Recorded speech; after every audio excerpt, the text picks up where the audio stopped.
जय हिंद दोस्तों, नमस्कार दोस्तों। आज हम लोग ज्योमेट्री शुरू करने जा रहे हैं, ज्यामिति। इसमें आकृति के बारे में हम लोग बात करेंगे। कितनी तरह की आकृति होती है, उसकी क्या प्रॉपर्टीज होती हैं, वो सब हम देखेंगे। शुरुआत करते हैं हम किससे। यह बताइए, यह क्या है। अगर हम कहें कि यह जो आकृति हमने बना दी है, इसकी बताइए लंबाई क्या है, चौड़ाई क्या है और ऊंचाई क्या है। ठीक है, तो अगर हम पूछें कि इसकी लंबाई, चौड़ाई, ऊंचाई के बारे में बताइए क्या है, तो इसको तो आप नाप नहीं सकते हैं, इसको मापा नहीं जा सकता। तो जिसकी कोई माप ना हो, यानी ना तो लंबाई हो, ना चौड़ाई हो, ना ऊंचाई हो अपनी, उसे क्या कहते हैं, तो उस आकृति को हम कहते हैं बिंदु। यानी यह क्या है, बिंदु है। इसका मतलब यह हुआ कि बिंदु की ना तो कोई लंबाई होती है, ना चौड़ाई होती है और ना ऊंचाई होती है। ठीक है, ना लंबाई होती है, ना चौड़ाई होती है, ना ऊंचाई होती है। यह आकृति क्या कहलाती है, बिंदु। अब अगर हम दो बिंदु ले लेते हैं, बिंदु को ए, बी, सी, डी किसी भी तरह से उसको निरूपित किया जाता है, प्रदर्शित किया जाता है। ठीक है, यदि हम दो बिंदु ले लेते हैं, एक बिंदु ए और यहां पे एक बिंदु बी है। ठीक है, अब इन दो बिंदुओं को आपस में मिला देते हैं, तो इनको एक दूसरे से मिलाने वाली एक आकृति बन गई। कौन सी आकृति बनी, जो दो बिंदुओं को आपस में मिला रही है। इन दो बिंदुओं को आपस में मिला रही है, तो इस आकृति को क्या कहते हैं, जो दो बिंदुओं को आपस में मिला रही है। तो चूंकि इसका भी एक सिरा है, इधर भी एक सिरा है ए और इधर एक सिरा है बी, ठीक है, दो अंत हैं, इसको हम कहते हैं रेखाखंड। क्या कहते हैं, रेखाखंड। यह पॉइंट हुआ, समझिए इस चीज को। पॉइंट से शुरू किए, दो पॉइंट लिए, तो क्या बन गया, हमें मिला दो सिरा जिसका है, यानी दो अंत जिसके हैं, यानी कि ए और बी, इन दोनों बिंदुओं को, इन दोनों सिराओं को मिलाने वाली आकृति रेखाखंड कहलाती है, जिसको हम क्या कहते हैं, लाइन सेगमेंट भी कहते हैं। ठीक, तो इसको हम यहां लिख दें, इसको हम इधर लिख दे रहे हैं, लाइन सेगमेंट। आकृति के सारे आकृति हैं, ये सब आकृति के नाम और उनकी पहचान कैसे होगी हम दिखाते जा रहे हैं। तो ये लाइन सेगमेंट हो गया। अब आइए रेखाखंड, इसे हिंदी में क्या कहेंगे, रेखाखंड। अब इसी रेखा से हम कुछ और चीजें देख लें, कोई और आकृति बनती है। यह आप देख रहे हैं रेखाखंड है, उसमें सिर्फ एक बिंदु ए लेते हैं और इस बिंदु से हम दूसरी दिशा में, यह जो दूसरी वाली दिशा है, इसमें हम अनंत तक इसको बढ़ाते हैं, अनंत तक बढ़ाया जाए। ठीक है, कहीं रोका ना जाए, इसको बढ़ाते जाए। यानी एक सिरा तो इसका ए है, एक अंत बिंदु यानी एक सिरा ए है, लेकिन दूसरा सिरा कहीं नहीं है, यह अनंत तक बढ़ाया जाता है। ठीक, इसको अनंत तक बढ़ाया जाता है दूसरे सिरे को, तो इसको हम एरो से रिप्रेजेंट करते हैं। ठीक है, एरो से रिप्रेजेंट का मतलब इसका कोई अंत नहीं है, इस सिरे का अनंत तक बढ़ाया जा रहा है, तो इसको क्या कहते हैं हम, इसका नाम देते हैं किरण। जिसका सिर्फ एक सिरा, एक अंत हो और दूसरे दिशा में क्या है, वो अनंत तक बढ़ाया जा सकता हो, उसे हम क्या कहेंगे, किरण। तो यहां लिख दीजिए, यह है किरण। ठीक है, रे, इसको किरण कहते हैं, यानी इसमें दूसरा कोई अंत नहीं है। तो चौथी स्थिति में हम यह देखें कि यह ऊपर जो रेखाखंड है, जिसमें दो बिंदु, दो अंत बिंदु हैं ए और बी, अगर इस दिशा में भी इसको बढ़ाया जाता है, ठीक है, इसको बढ़ाया जाए और इस दिशा में भी इसको बढ़ा दिया जाए, यानी इधर भी अब कोई अंत ना रखें, इधर भी कोई अंत ना रखे, तो इधर भी एरो लग जाएगा, जहां कोई अंत नहीं है, यह भी अनंत तक गया तो इधर भी एरो लग जाएगा। अब ऐसी आकृति को क्या कहते हैं हम, इस आकृति को जाके कहते हैं रेखा। यह कहलाता है लाइन।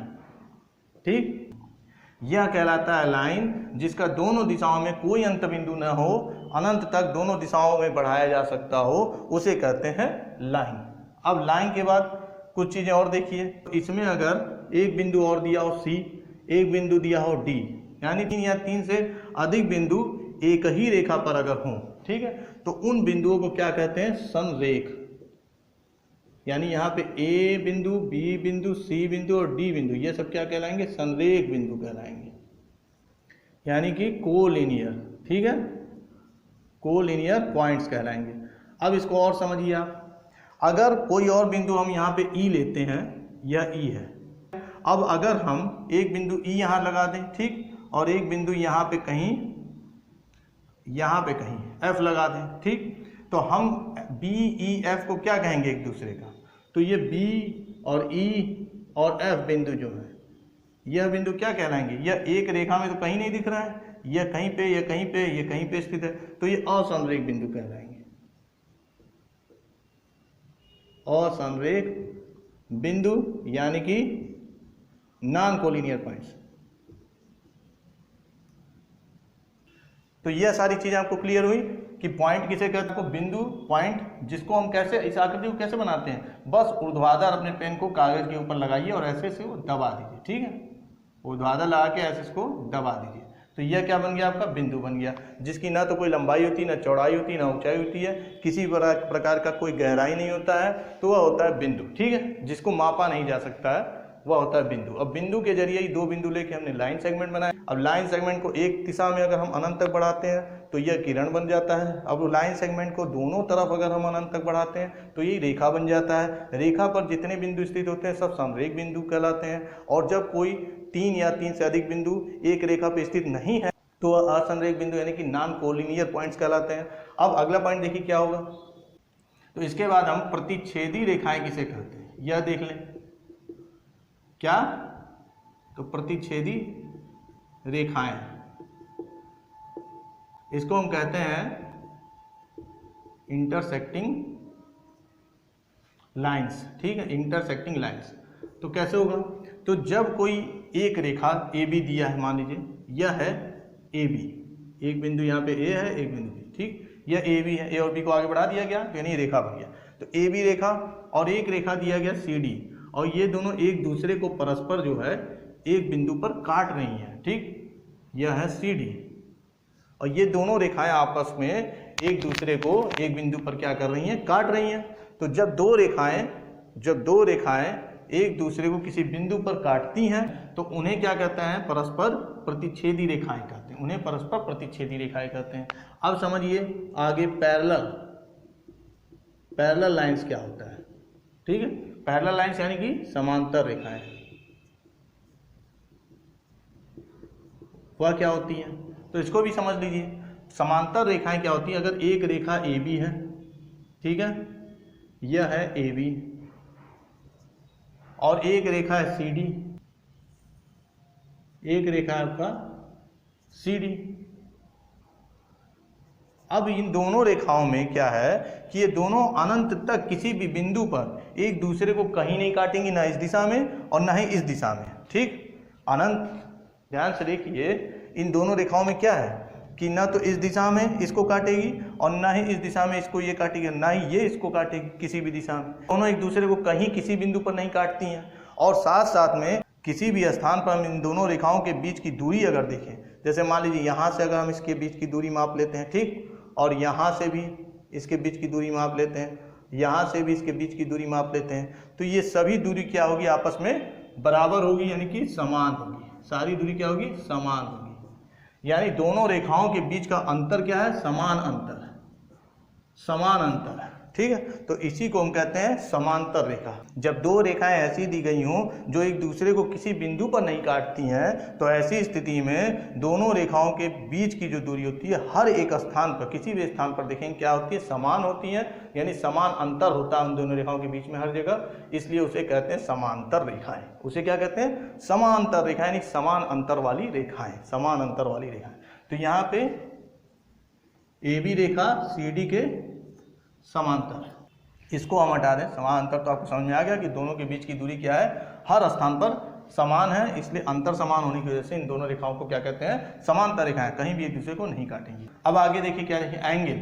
अब हम एंगल के बारे में जान जाए कि आखिर एंगल किसे कहते हैं, एंगल क्या होता है। ठीक, एंगल जो होता है जब एक ही बिंदु, मान लिया बिंदु O है, एक ही बिंदु से प्रारंभ होकर दो किरणें, ये वो A है और एक किरण क्या है, OB है, और वो एक ही बिंदु से प्रारंभ होकर जाने वाली दो किरणें जब उस बिंदु पर कोई एक आकृति बनाती हैं, ठीक है, उस बिंदु पर कोई एक आकृति बनाती है, देख रहे हैं ना, ये आकृति बन रही है, एक ही बिंदु O से प्रारंभ होकर जाने वाली दो किरणें OA और OB, ठीक है, उस बिंदु पर कोई आकृति बनाती हैं तो उसे क्या कहते हैं, एंगल कहते हैं, उसी आकृति को एंगल कहते हैं। ऐसे कह सकते हैं, दूसरे शब्दों में यह कह सकते हैं कि दो किरणें जो OA और OB दो किरणें दी गई हैं, उन दो किरणों का परस्पर झुकाव, यानी एक दूसरे के प्रति झुकाव जो होता है उसे क्या कहते हैं, एंगल कहते हैं। यानी इस OB का इसके प्रति झुकाव यही है और इस OA का भी इसके प्रति झुकाव यही है,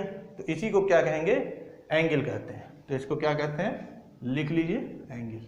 अब इसका हम परिभाषा लिख दे रहे हैं कि एंगल क्या है,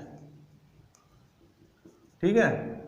तो ये आपका हो गया इसका एंगल का परिभाषा, यानी कि किसी उभयनिष्ठ बिंदु से प्रारंभ होने वाली, यानी दोनों किरणों का जो एक बिंदु है वो उभयनिष्ठ बिंदु है O, ठीक है, उससे प्रारंभ होने वाली किरणों द्वारा, दोनों किरणों द्वारा उस बिंदु पर बनाई गई आकृति को या फिर दोनों किरणों के एक दूसरे से झुकाव को क्या कहते हैं, कोण कहते हैं, एंगल कहते हैं। एंगल यानी कोण, ठीक है, कोण कहते हैं। अब इसके आगे हम देखें एंगल कितने टाइप्स के होते हैं वो भी देख लें, तो हम इसको मिटा दें। ये सारी चीजें आप नोट कर चुके होंगे, ठीक है। तो अब इसको हम समझें कि एंगल कितने टाइप्स के होते हैं, ठीक। एंगल को पहले ये समझिए कि वह एंगल जो 90 डिग्री से कम होता है, 90 डिग्री, जैसे 90 डिग्री का एंगल होता है ना, ये 90 डिग्री होता है, ठीक, यानी 90 डिग्री से कम एंगल जो होता है, यानी थीटा मान लीजिए अगर एंगल को, और उसका मान क्या हो, 90 डिग्री से कम हो, ठीक है, तो उसे हम कहते हैं एक्यूट एंगल, एक्यूट एंगल, यानी कि न्यून कोण, न्यून कोण एक्यूट एंगल कहते हैं। और अगर 90 डिग्री से ज़्यादा हो, ये क्या है, ये 90 डिग्री से कम है और ये 90 डिग्री से ज़्यादा है, ठीक। तो 90 डिग्री से ज़्यादा हो तो उसको क्या कहते हैं, उससे पहले ये जान जाइए कि 90 डिग्री वाले एंगल को क्या कहते हैं। तो 90 डिग्री वाला जो एंगल होता है उसे राइट एंगल कहते हैं। क्या कहते हैं, तो राइट एंगल, यानी कि समकोण, हिंदी में इसको क्या कहेंगे, समकोण। अब इसको देखिए, अगर 90 से ज़्यादा है मान थीटा का, यानी कोण का, तो कोण का मान अगर 90 से ज़्यादा है तो उसे क्या कहेंगे, अधिक कोण, अधिक कोण, ठीक है। इसको क्या कहेंगे, ऑब्ट्यूज एंगल। तो यह क्लियर हो गया। तो इतना क्लियर हुआ आपको कि अगर 90 डिग्री से कम वैल्यू है थीटा की, यानी कोण की, तो उसे न्यून कोण यानी एक्यूट एंगल, और अगर 90 डिग्री है तो समकोण राइट एंगल, और 90 डिग्री से ऊपर है तो उसे अधिक कोण ऑब्ट्यूज एंगल कहते हैं। और अगर 180 डिग्री है, जैसे मान लीजिए यह है पॉइंट और यहाँ से यहाँ तक के बीच की दूरी क्या है, 180 डिग्री, तो इसको क्या कहेंगे, तो इसको हम कहेंगे स्ट्रेट एंगल। क्या कहते हैं, स्ट्रेट एंगल। और इसको हिंदी में क्या कहेंगे, सरल कोण। क्या कहते हैं, सरल कोण, यानी एक ही रेखा पे कोण है तो वो होता है सरल कोण, स्ट्रेट एंगल। अब स्ट्रेट एंगल से भी ज़्यादा होगा, मान लीजिए स्ट्रेट एंगल है ये और यहाँ से ऐसे चला गया, ठीक, तो यह एंगल क्या कहलाता है, 180 से बड़ा, यानी आपकी जो थीटा है उसकी वैल्यू क्या है, 180 से अधिक है। तो ऐसी स्थिति में हम इसको क्या कहेंगे, इसको कहेंगे रिफ्लेक्स एंगल, यानी इसे हिंदी में क्या कहते हैं, तो बृहद कोण। यह हो गया आपका। तो कितने तरह का एंगल अभी बता दिया, एक हो गया आपका एक्यूट एंगल, दूसरा हो गया आपका राइट एंगल, तीसरा हो गया आपका ऑब्ट्यूज एंगल, चौथा हो गया स्ट्रेट एंगल जो 180 डिग्री है, और 180 डिग्री से भी ऊपर हो गया रिफ्लेक्स एंगल यानी कि बृहद कोण। 5 टाइप्स आपको हमने एंगल के बता दिए। अब हम पेयर ऑफ एंगल्स के ऊपर देखेंगे, ठीक है, पेयर ऑफ एंगल्स क्या होता है। तो पेयर ऑफ एंगल्स, इसमें क्या होता है, देखिए पेयर ऑफ एंगल्स यानी कि कोणों का युग्म, कोणों का युग्म क्या होता है, कितने तरह के युग्म बन सकते हैं, पेयर कितने तरह। ये तो सिंगल एंगल के बारे में बताया, अब पेयर के बारे में आप जानिए। दो कोणों का युग्म, मान लीजिए दो कोण है ए और एक कोण है बी, ठीक। अगर ए और बी एंगल का टोटल जो है वो 90 डिग्री हो रहा हो, कितना हो रहा है, 90 डिग्री हो रहा है, यानी समकोण के बराबर हो रहा है, 90 डिग्री हो रहा है। तो ऐसी स्थिति में ये दोनों कोण परस्पर क्या कहलाते हैं, तो कॉम्प्लीमेंट्री एंगल कहलाते हैं, कॉम्प्लीमेंट्री एंगल, यानी कोटिपूरक कोण, कोटिपूरक कोण कहलाते हैं, कॉम्प्लीमेंट्री एंगल कहलाते हैं, ठीक है। यानी यह अगर स्थिति है तो इसको हम कहते हैं कॉम्प्लीमेंट्री एंगल, कोटिपूरक कोण। और अगर दो कोण ऐसे हैं जिन कोणों का योग 180 पूरा 180 हो रहा हो, ठीक है, तो यह दोनों एक दूसरे के लिए यानी परस्पर क्या कहलाते हैं, सप्लीमेंट्री, सप्लीमेंट्री एंगल कहलाते हैं, यानी समपूरक कोण। ये जो कोटि पूरक कोण है इसको पूरक कोण भी कहते हैं, ठीक है, और इसको क्या कहते हैं, समपूरक कोण। जब दो कोणों का योग 180 के बराबर हो तो दोनों कोण एक दूसरे के लिए या परस्पर क्या कहलाएंगे, सप्लीमेंट्री एंगल कहलाएंगे, यानी समपूरक कोण। और जब दोनों कोणों का योग 90 के बराबर हो रहा हो तो कॉम्प्लीमेंट्री एंगल कहलाएंगे, यानी कोटिपूरक या पूरक कोण, कोटिपूरक या फिर पूरक कोण कहलाएंगे। यह क्लियर हो गया। तो दो आपको युग्म यह हो गया। तीसरा देखिए, तीसरा होता है एडजेसेंट एंगल। यह हो गया मान लीजिए पहला, यह हो गया दूसरा, ठीक, हाँ, और यह है तीसरा एडजेसेंट एंगल।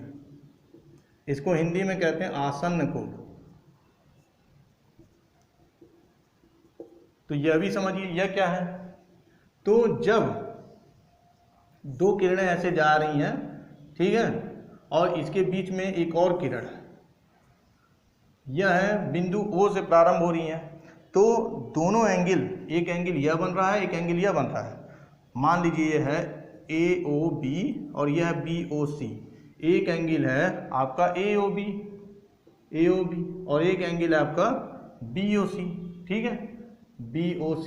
तो इसमें क्या दिख रहा है, इस फिगर में यह दिख रहा है कि ये दोनों एंगल जो दिखाई दे रहे हैं, इसमें एक तो बिंदु O उभयनिष्ठ बिंदु है, तो इनका एक उभयनिष्ठ बिंदु दिख रहा है। पहली चीज उभयनिष्ठ बिंदु, यानी कि दो एंगल अगर आसन्न कोण है तो उनका एक उभयनिष्ठ बिंदु होगा। उभयनिष्ठ बिंदु क्या है, O है, ठीक है, O, ठीक। अब उसके बाद इसमें जो है एक भुजा भी उभयनिष्ठ दिखाई दे रही है दोनों एंगल में, AOB या BOC में OB भुजा, तो उभयनिष्ठ भुजा, उभयनिष्ठ मतलब कॉमन, दोनों में कॉमन कौन सी भुजा दिख रही है, तो OB भुजा कॉमन है। तो ऐसे एंगल को हम क्या कहते हैं, आसन्न कोण या एडजेसेंट एंगल कहते हैं, जिसमें एक भुजा OB देख रहे हैं आप, कॉमन है इसमें, यानी एक भुजा कॉमन होती है, और बिंदु O यानी एक बिंदु कॉमन होता है, तो वो कोण क्या कहलाते हैं, आसन्न कोण कहलाते हैं। तो यहाँ तक हो गया 3। अब और आगे देख लें, ये वाला मिटा दे रहा है। एक होता है आपका लीनियर पेयर, ठीक है। चौथा हम बताने जा रहे हैं, यह है लीनियर पेयर, यानी कि रेखीय युग्म। रेखीय युग्म यह क्या होता है, जब 180 डिग्री पे एक बिंदु कहीं पे बीच में है, ठीक है, और ऐसी स्थिति में एक एंगल ऐसे जा रहा है मान लीजिए, ठीक, और एक एंगल यह जा रहा है AB, और यहाँ पे बिंदु है O, AOC, तो एंगल AOC और एंगल BOC।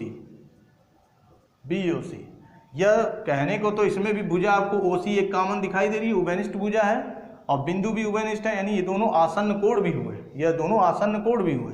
तो ऐसे दो आसन्न कोण जिनका योग क्या हो, जिनका योग 180 डिग्री हो, कितना हो, 180 डिग्री के बराबर हो, तो उन दोनों कोणों को क्या कहते हैं, लीनियर पेयर कहते हैं, एक रेखीय युग्म कहते हैं, यानी यह रेखीय युग्म कहलाएंगे। ये दोनों कोण क्या होंगे, रेखीय युग्म कहलाएंगे, यानी एंगल AOC और एंगल BOC एक रेखीय युग्म है,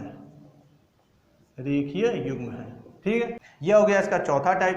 पांचवा टाइप देखिए, पांचवा टाइप कहाँ बताएं, ये सब तो आपने नोट कर लिया है, पांचवा इधर हम बता दे रहे हैं, ठीक है। पांचवा जो एंगल होता है वो होता है वर्टिकली अपोजिट एंगल, इसका नाम है, ठीक है, याद रखिएगा ना, बहुत काम आता है, क्योंकि इस पे ही आधारित ज्यादा प्रश्न आते हैं, इस पर ही आधारित बहुत से प्रश्न पूछे जाते हैं, तो यह भी ध्यान रखिए। वर्टिकली अपोजिट एंगल, इसको कहते हैं हिंदी में शीर्षाभिमुख कोण। यह क्या होता है, शीर्षाभिमुख कोण। तो जैसे हमने बताया था प्रतिच्छेदी रेखाएं होती हैं, दो रेखाएं जब आपस में काटती हैं, तो ऐसी दो रेखाओं को आपस में हम काट के बना देंगे। तो जब दो रेखाएं आपस में काट देंगी तो क्या बना, तो ध्यान से देखिए, इसी बिंदु पर क्या बन गया, तो इसी बिंदु पर चार एंगल बन गए, एक एंगल यह, एक एंगल यह, एक एंगल यह, एक एंगल यह, ठीक है, चार एंगल बने हैं। तो इसमें क्या होता है कि एक एंगल यह जो है वह इसके बराबर होता है, और एक एंगल यह जो है वह इस एंगल के बराबर होता है। आई बात समझ में? यह वाला एंगल इसके बराबर और यह वाला एंगल इसके बराबर होता है, यानी ऊपर वाला इस नीचे वाले एंगल के बराबर होता है और बायां वाला एंगल दाहिने वाले एंगल के बराबर होता है। इसी को हम कहते हैं शीर्षाभिमुख कोण। ठीक है, दो रेखाएं प्रतिच्छेदी रेखाएं जो होती हैं एक बिंदु पर क्या करती हैं, चार कोण बना देती हैं, चार एंगल बना रही है जहां पे वो काटती हैं। ठीक, जिस बिंदु पर काट रही है वहां चार एंगल बना रही है। अगर हम इनको नाम दे दें, मान लीजिए यह है AB, ठीक है, और यह है CD, ठीक है, और यहाँ O बिंदु मान लें, तो angle COB is equal to होगा एंगल AOD के, और एंगल BOD बराबर होगा एंगल COA के। तो यह चीज़ ध्यान रखिएगा शीर्षाभिमुख कोण के बारे में। ठीक है, तो आज हमने इतना बताया, थोड़ा 2 3 4 प्रॉब्लम कर लेते हैं, उसके बाद नेक्स्ट क्लास में हम लोग इसके आगे देखेंगे। यहाँ पे एंगल से रिलेटेड कुछ प्रॉब्लम दिए हैं, चलिए उनको सॉल्व करते हैं। पहला कह रहा है उस कोण की माप क्या है जिसका समपूरक उसके पूरक का 3 गुना जितना बड़ा है। ठीक है, तो समपूरक आप जान रहे हैं, समपूरक कब होता है, जब दो कोणों का योग 180 डिग्री के बराबर होता है, तो वो दोनों एक दूसरे के क्या होते हैं, समपूरक होते हैं। तो उस कोण को अगर जिसके बारे में पूछ रहा है तो उस कोण को हम मान लिया थीटा है, या नहीं चल रहा है, चलिए लाल से, तो थीटा है, मान लिया वो कोण क्या है, थीटा है। और थीटा का समपूरक क्या होगा, थीटा का समपूरक कोण क्या होगा, तो समपूरक कोण होगा 180 माइनस थीटा, यह होगा। और इसी थीटा का अगर पूरक कोण देखें तो पूरक कोई कहते हैं कोटि पूरक कोण, ठीक है, यानी कॉम्प्लीमेंट्री एंगल, यानी वो हो जाएगा 90 माइनस थीटा। क्योंकि दो कोणों का योग जब 90 डिग्री होता है तो दोनों कोण परस्पर पूरक होते हैं, और दो कोणों का योग जब 180 डिग्री होता है तब परस्पर दोनों कोण क्या होते हैं, समपूरक यानी सप्लीमेंट्री होते हैं। तो यह है आपका। अब कह क्या रहा है कि समपूरक वाला जो कोण है वो पूरक का 3 गुना है, यानी समपूरक वाला कोण पूरक कोण का 3 गुना है, 3 गुना है, यह लिख दिया हमने। अब इसको सॉल्व कर लीजिए, 3 और 27 270 minus 3 theta is equal to 180 minus theta, 3 theta minus उधर जाएगा तो 3 theta minus theta is equal to 2 theta, और 180 इधर आएगा तो 270 में से 180 घटा देंगे, ठीक है, तो ये 90 आ गया। और थीटा की वैल्यू कितनी हो गई, 2 से काट देंगे 45 डिग्री, यानी वो डिग्री क्या होगा, वह कोण कौन सा है, 45 डिग्री हो गया। ठीक है, 45। अब आइए दूसरा क्वेश्चन कर लेते हैं। दूसरा प्रॉब्लम क्या कहता है, इसमें देखिए जब भी दो प्रतिच्छेदी रेखाएं दिखती हैं तो वह क्या बनाती हैं, वह बनाती है शीर्षाभिमुख कोण, वर्टिकली अपोजिट एंगल्स। तो उसमें क्या होता है, बायां वाला कोण दाहिने वाले कोण के बराबर, ऊपर वाला कोण नीचे वाले कोण के बराबर। तो इसमें x की वैल्यू पूछ रहा है और y की वैल्यू पूछ रहा है, और यह भी दिया है OE क्या समद्विभाजक है। OE अगर समद्विभाजक है तो यह x है तो यह भी x हो जाएगा, ठीक है, यानी दोनों मिलके क्या हो जाएंगे, 2x हो जाएंगे। और हम जानते हैं कि बायां कोण दाहिने कोण के बराबर होता है शीर्षाभिमुख कोण में, तो 80 बराबर, तो यानी कि ये किसके बराबर होगा, यह वाला angle 2x equal to 80 degree, यानी x इक्वल टू 40 डिग्री, यह मिल गया आपको 40 डिग्री। अब y की वैल्यू कैसे देखेंगे, तो ध्यान से देखिए इस रेखा को, जो CD रेखा जा रही है, ठीक है, इसमें क्या है, 80 और y जो है लीनियर पेयर बना रहे हैं। 80 और y क्या कर रहे हैं, लीनियर पेयर बना रहे हैं, एक रेखा पे हैं, लीनियर पेयर बना रहे हैं, ठीक है। तो यानी कि 80 और y मिलके क्या होंगे, लीनियर पेयर में 180 डिग्री के बराबर होंगे। तो इसलिए y इक्वल टू क्या हो जाएगा, y इक्वल टू क्या हो जाएगा, तो 80 इधर आएगा तो 100 डिग्री हो जाएगा, 100 डिग्री, ठीक है, 100 डिग्री हो जाएगा। तो यह हो गया आंसर आपका, y का 100 आ गया, x का 40 हो गया, ठीक है, ये हमने ऐसे लिख दिया। अब आगे देखिए अगला क्वेश्चन क्या कह रहा है, अगला प्रॉब्लम, चित्र में दिया है कि A और C का योग 120 हो, तो एंगल B का मान क्या है। तो B का मान हमें पता करना है कि एंगल B का मान क्या है। तो शीर्षाभिमुख कोण में आपको बताया गया है कि ऊपर वाला कोण नीचे वाले कोण के बराबर होता है और बायां वाला कोण दाहिने वाले कोण के बराबर, यानी एंगल A बराबर एंगल C, और दिया क्या है, angle A plus angle C 120 दिया है। तो एंगल A को C अगर ले रहे हैं, चूंकि एंगल A जो है वो एंगल C के बराबर होता है, तो C की जगह ये लिख सकते हैं, तो angle A plus angle A is equal to 120। 2 angle A equal to 120, यानी एंगल ए की वैल्यू कितनी हो गई, 2 से काट दें 60 डिग्री। तो इसका मान हमें निकल आया 60 डिग्री, यह कितना है, तो यह आ गया आपका 60 डिग्री। अब ए और बी मिलके क्या बना रहे हैं, लीनियर पेयर। ध्यान से देखिए, एक ही लाइन पे है, एक ही रेखा पे है, एक ही रेखा पे है ये, तो यानी कि ये क्या बना रहे हैं, लीनियर पेयर। तो लीनियर पेयर बना रहे हैं तो angle A plus angle B equal to 180 degree होगा, और एंगल ए की वैल्यू दी हुई है 60 degree plus angle B equal to 180 degree. तो फिर एंगल बी इक्वल टू क्या हो जाएगा, यह 60 इधर आएगा, 180 में से घट जाएगा 120 डिग्री। ठीक, अब ये 120 है तो नीचे वाला भी 120 होगा, तो 240, और ये 60 है तो इधर वाला भी 60 होगा, तो 240 60 300 और फिर 60 360 हो गया ना, 360 डिग्री पूरा। तो ये आपका आंसर हो जाएगा। ठीक, ये आपका एंगल का मान हो जाएगा। इसके आगे हम लोग जो है तिर्यक रेखा के बारे में देखेंगे, उसके भी कुछ प्रॉब्लम सॉल्व करेंगे, फिर ट्राइंगल के बारे में पढ़ेंगे नेक्स्ट क्लास में। आज का क्लास और कॉन्सेप्ट वगैरह आपको समझ में आया हो तो अपने दोस्तों के बीच में भी शेयर करें, चैनल को सब्सक्राइब करें और क्लास को लाइक करें। धन्यवाद दोस्तों।